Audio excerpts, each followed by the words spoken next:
Quotidian is an adjective that describes something as ordinary, everyday or routine, often in contrast to the extraordinary or unusual. Origins: the word comes from the Latin quotidianus, meaning daily, derived from quotidi, every day. It entered English in the 14th century, retaining its connection to commonplace. Occurrences, explanation and usage.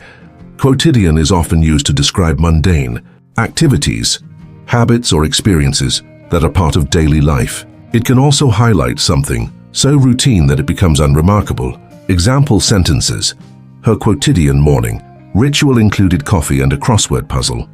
The novel captures the quotidian struggles of ordinary people in a changing world.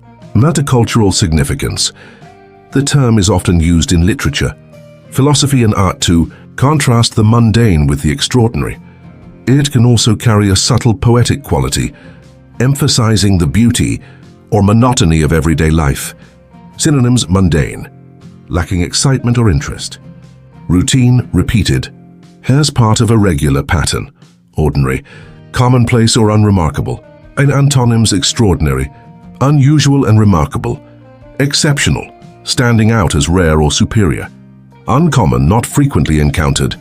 A key takeaway: Quotidian captures the essence of daily life, emphasizing the ordinary, repetitive and sometimes overlooked aspects of existence. Subscribe.